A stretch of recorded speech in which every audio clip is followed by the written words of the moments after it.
and that Claude was standing the fatigue much better than they could have hoped. She did not write to Frances until she had her husband on the high seas. She did not write at all to Mary or Rose, not wishing them to know of her marriage until she could personally break it to them. It was not difficult to ensure this, since for many a year they had all been so separated by their respective circumstances that they were no longer sisters in the old Redford sense. The business of each was her own, and not supposed to interest the rest. Only such domestic events as were of serious moment were formally reported amongst them, and were never deemed serious enough to use the cable for. The pair came home very quietly. Sydney was the port of arrival, and here Deb divined on the part of her husband a desire to be left in peace, to recruit after labourers travelling in the care of his devoted and accomplished man, while she went forward to get the fuss over. Those sisters were the shadows upon his now sunny path, although he did not say so. He wanted to get to Redford without having to kiss them and talk to their offensive menfolk on the way. So Deb proposed to do what she felt he wished, and paid no heed to the dutiful objections which he could not make to sound genuine in her ears.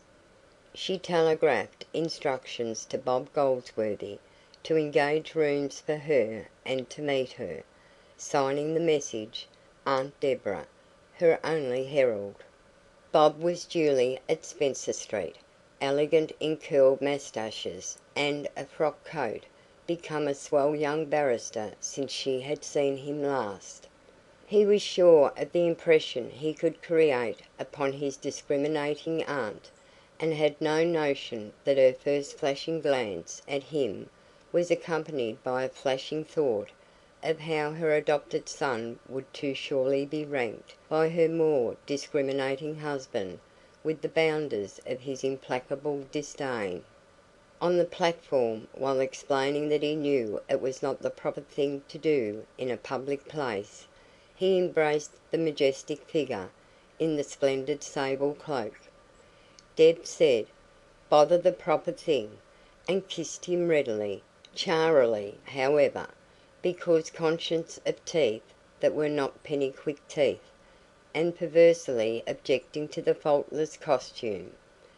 But, looking at the frock coat, she perceived mourning band upon the sleeve. Another encircled his glittering tall hat.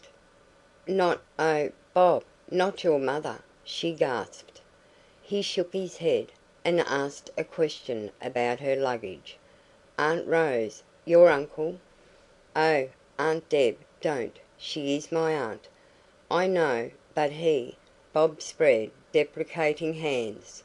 "They are both well, I believe. I think I heard that the 50th baby arrived last week. Is that your maid in the brown?"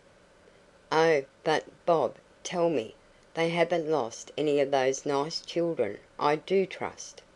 "I should hardly have been in mourning on their account."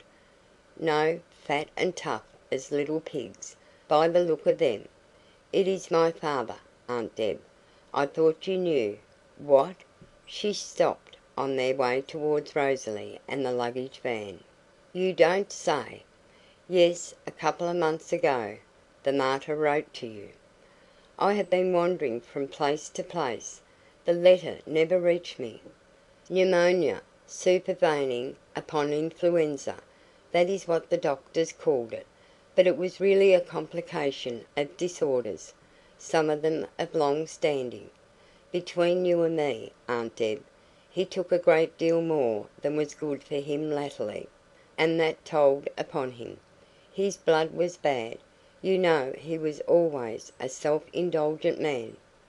Deb nodded, forgetting that it was a son who spoke.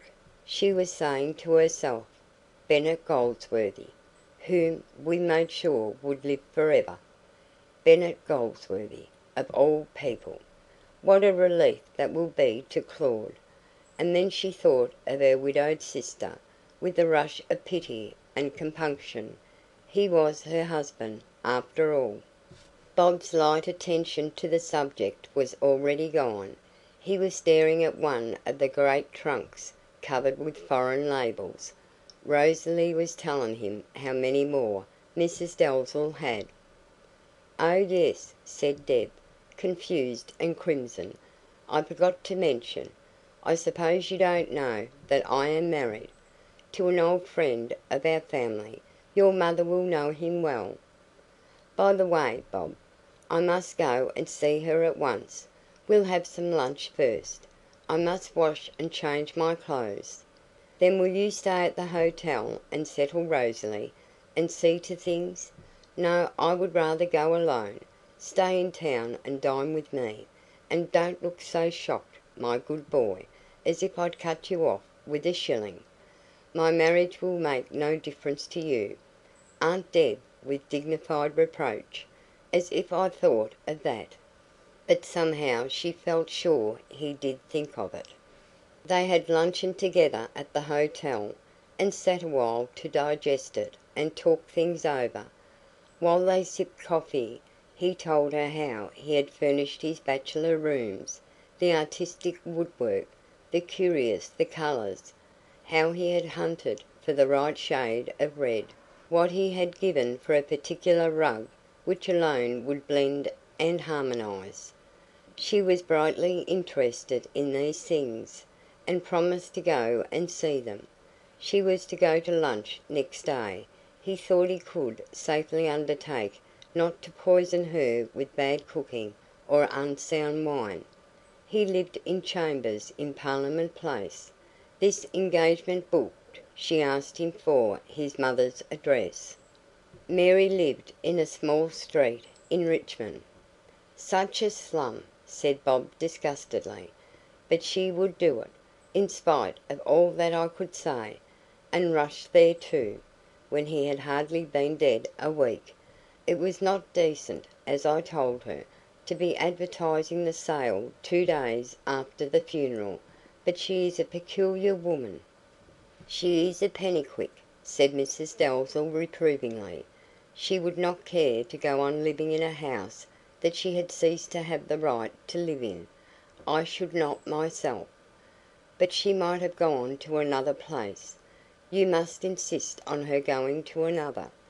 "I am afraid my influence is not enough to persuade her."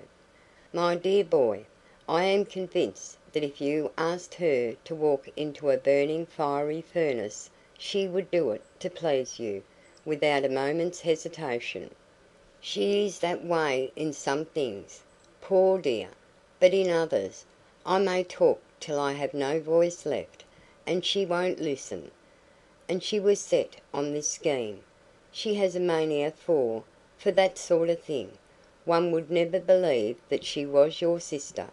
She would hate to live like other people. She simply loves to be a nobody. I can't understand it. You try your influence with her, will you?"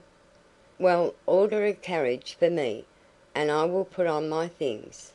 He pressed her to allow him to escort her, which was obviously the proper thing.